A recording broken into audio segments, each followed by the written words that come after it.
오늘 아침 신하는 말씀은 구약성경 이사야 17장 1절로 14절 말씀입니다. 구약성경 이사야 17장 1절로 14절의 말씀을 함께 보겠습니다.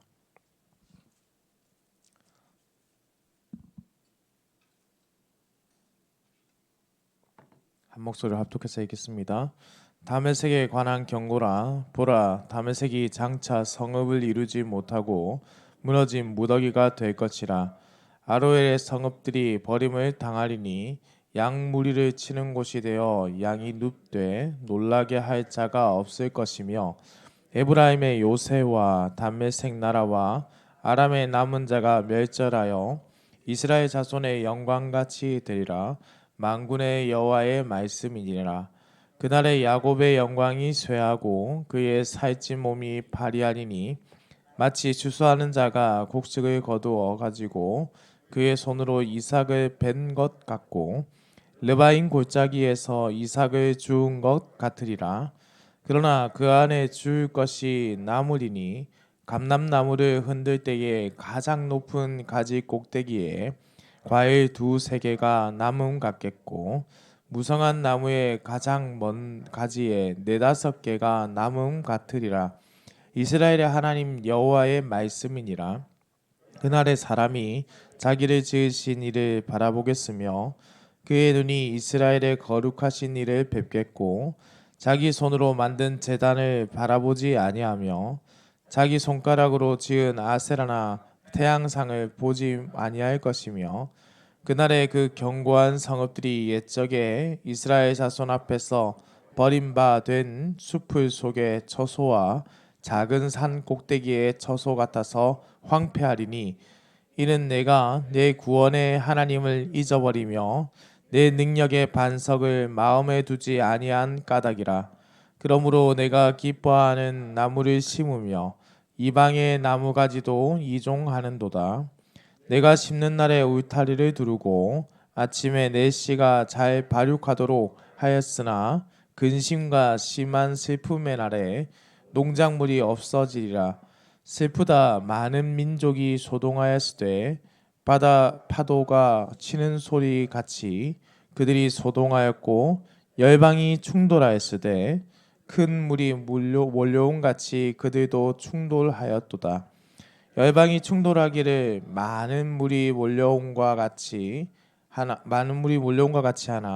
주께서 그들을 꾸짖으시리니 그들이 멀리 도망함이 산에서 겨가 바람 앞에 흩어짐 같겠고 폭풍 앞에 떠도는 티끌 같을 것이라.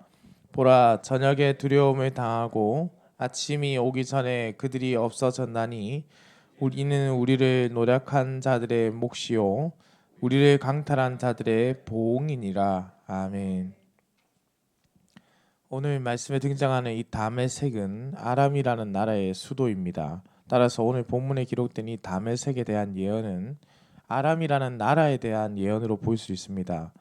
선지자 이사야가 바벨론, 모압에 이어서 다메섹에 대한 경고의 메시지를 전하는 것은 이 다메섹에 대하여 하나님께서 큰 관심이 있었다는 것을 보여주는 것입니다.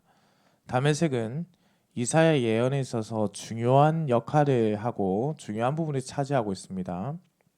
이사야 7장과 28장은 이스라엘 왕국과 아람 왕국이 연합해서 유다 왕국을 침략하는 사건으로 예언을 시작했습니다. 이미 이사야는 이스라엘과 함께 아람이 아수르에 의해 어떻게 멸망할 것인지를 전해 주었죠. 그렇다면 오늘의 메시지도 앞선 내용과 매우 밀접한 관계가 있다라는 것을 알 수 있습니다. 하나님께서 이 아름다운 도시 다메섹이 완전히 파괴가 되어서 그 무너져 내릴 것을 말씀하십니다. 2절에 기록되어 있는 아로엘의 성읍들이라는 표현은 요단강 북동쪽의 도시들로 한때 이스라엘에 속해 있는 곳이었는데 아람의 지배에 넘어간 땅입니다. 아람의 요새는 에브라임의 요새로 표현되는 북왕국 이스라엘의 요새가 멸망당하는 것처럼 당연히 그곳 백성들은 모든 것을 잃게 된다라고 말씀하는데요. 야곱의 영화라는 표현이 있는 이스라엘의 영화가 완전히 사라지듯이 인간들이 노력해서 일구어낸 결과들이 모두 잊혀지게 된다라는 것을 알려줍니다. 여기서 몇 가지 비유가 등장하는데요. 먼저는 뚱뚱한 사람이 가죽만 남도록 쇠약해진 모습을 그리고 있죠. 가죽만 남아 쇠약해진다는 것은 어떤 학자는 이런 표현을 씁니다. 몸의 병에 의한 것이다. 내부의 병에 의한 것이다라고 표현을 쓰는데요. 따라서 이 나라가 멸망당하게 되는 것은 그 내부의 병에 의한 것이다. 그 내부가 썩었기 때문이다라고 표현을 합니다. 다음으로는 추수하는 자들이 곡식을 다 거두어들인 들판의 모습을 보여주죠. 우리가 가을이 되면은 들판에 벼가 노랗게 금빛으로 익어 있는 것을 보게 되는데요. 아무리 풍성하게 자란 곡식이라고 하더라도 그 들판의 것을 추수하고 나면 어떻습니까? 한겨울이 되면은 그 모습이 매우 허벌판과 같이 보이지 않습니까? 마치 그렇게 된다. 누군가가 걷어들인다는 것은 앞선 비유와는 다르게 외부의 요인이죠. 외부에서 걷어들이는 자가 걷어들인다. 모든 것을 앗아가 버린다. 내부에서 썩어지고 외부에서 걷어들이기 때문에 이 나라가 모든 것을 잃게 된다라는 의미입니다. 마지막으로 감람나무의 비유가 나타나는데요. 그 당시 농부들은 감람나무라고 알려진 이 올리브를 수확할 때 막대기로 나뭇가지를 이제 쳐서 열매가 떨어지도록 했습니다. 그러다 보면은 적은 양이지만 오늘 말씀에도 기록되어 있듯이 다 털지 못한 부분이 남게 됩니다. 오직 적은 양의 올리브를 가난한 자들이 위해서 끝까지 어떻게든 털어내는 것이 아니라 가난한 자, 궁핍한 자들이 위해서 꼭 남겨두었는데요. 선지자는 아주 극소수만 남은 앙상한 과실을 보면서 그들 또한 그렇게 된다, 그렇게 남게 된다라는 것을 전하고 있습니다. 그러나 그날이 되면은 이 남은 자들을 통하여 아수르가 땅을 황폐하게 만들었을지라도 당연히 그 남은 자들 통해서 회복되리라는 것 또한 추측할 수 있죠. 8절의 말씀을 함께 보겠습니다. 자기 손으로 만든 제단을 바라보지 아니하며 자기 손가락으로 지은 아세라나 태양상을 보지 아니할 것이요라고 했습니다. 그때가 되면, 그때 회복이 되는 그때가 되면 더 이상 자신들의 손으로 만든 우상이라던가 자신들이 섬기고자 했던 이방신들이 아니라 이스라엘을 지으시고 온 세계 만물을 다스리시는 하나님을 섬기게 된다. 그날에 이르면, 이런 표현이죠. 그럼에도 이후 9절에서 11절 말씀은 다시 한번 이제 이 이스라엘의 멸망을 예언하는데요. 그들의 멸망의 이유는 당연히 구원의 하나님을 잊었기 때문입니다. 10절의 말씀입니다. 이는 내가 내 구원의 하나님을 잊어버리며 내 능력의 반석을 마음에 두지 아니한 까닭이라. 그러므로 내가 기뻐하는 나무를 심으며 이방의 나무 가지도 이종하는도다. 인생이 살아가다가 하나님을 잊어버린 이유는 어떤 이유 때문이겠습니까? 그 이유는 생각보다 간단하다고 할 수 있는데요. 하나님을 의지하지 않고 자신의 힘으로 이룰 수 있다라고 생각할 때, 혹은 그러한 생각의 결과로 자신이 이루어낸 것을 보며 내가 해냈구나 확신할 때라는 것이죠. 이러한 생각이 그들에게도 있었다라는 겁니다. 하나님 없이 스스로 농사를 짓고 수확을 잘 하고 있었다라고 생각한 것이죠. 하나님의 도우심이 없어도 나는 잘 살 수 있다. 내가 그렇게 노력해서 내 결과를 얻을 수 있다 생각한 겁니다. 그 내용이 바로 10절 하반절부터 11절 상반절까지 이어지고 있습니다. 그러니 하나님은 그러한 자들이 지은 농사를 망하게 하는 것으로 심판하는 거죠. 모든 것을 내 힘으로 이루었다라고 생각하는 그들에게 너희가 감히 어떻게 그러한 생각을 할 수 있느냐. 너희가 이루어놓은 모든 것을 내가 앗아가겠다라는 것입니다. 이후 12절에서 14절의 말씀은 열방이 서로 충돌하는, 열방이 서로 다투는 모습을 보여주는데요. 열방이 성난 바다같이 요동하며 모든 것을 삼킬 듯한 기세로 달려듭니다. 아람과 이스라엘이 연합해서 유다를 치는 것이죠. 그러나 또 아수르가 몰려와서 아람과 유다를 또한 칠 것입니다. 먹이 사슬처럼 서로가 먹고 먹히는 일들이 발생하는 것이죠. 이런 모습이 계속해서 파도가 한 번 쳐서 끝나는 것이 아니라 또 치고 또 치고 또 치는 것처럼 지금 이렇게 열방이 충돌한다라는 것을 보여줍니다. 그러나 13절 하반절에 보시면은 하나님께서 아수르를 꾸짖으시는 장면이 나타나는데요. 그들이 도망하는 모습을 한번 보십시오. 그들이 멀리 도망함이 산에서 겨가 바람 앞에 흩어진 것 같겠고 폭풍 앞에 떠도는 티끌 같을 것이라 라고 했습니다. 마치 시편 1편의 말씀을 떠오르게 하지 않습니까?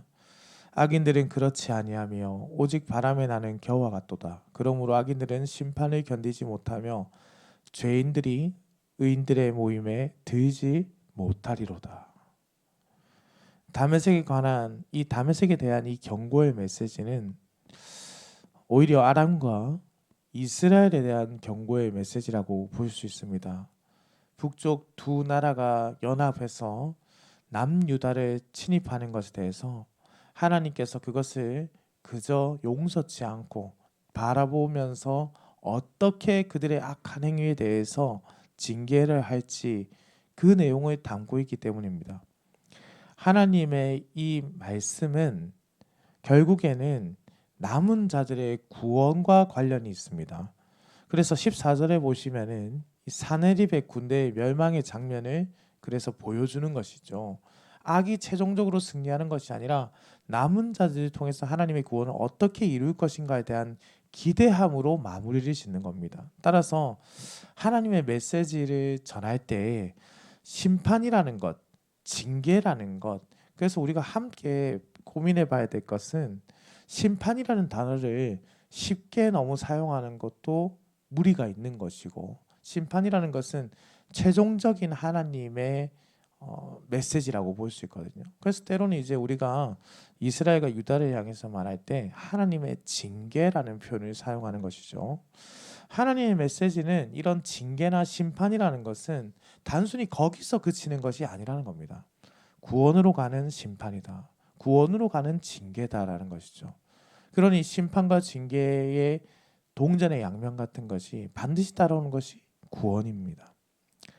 사랑하는 흥덕 현상교회 성도님들, 이사야서의 시작에서부터 지금까지 인생을 의지하지 말라라는 말씀이 계속해서 나왔지요.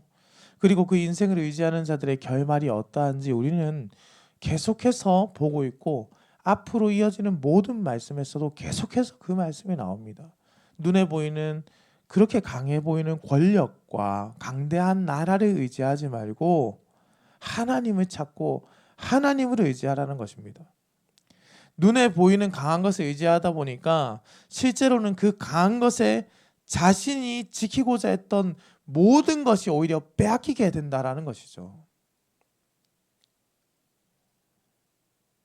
어제의 적이 오늘의 동지가 되기도 하지만은 어제의 동지가 오늘의 적이 되기도 하는 것이 인생이지 않습니까? 우리도 똑같습니다. 정작 지키고자 한 것은 조금도 지키지 못했으면서 그래서 잃고 싶지 않았던 것들을 다 잃어왔으면서도 아직까지 깨닫지 못하는 모습이 얼마나 씁쓸하게 느껴지는지 모릅니다. 그렇게 하나님께서 하나하나 징계를 내리시며 깨닫게 하는데도 여전히 눈에 보이지 않는 하나님이라 하여서 눈에 보이는 권력들과 눈에 보이는 힘을 의지하려 하고 눈에 보이는 권력들을 두려워하는 것이죠.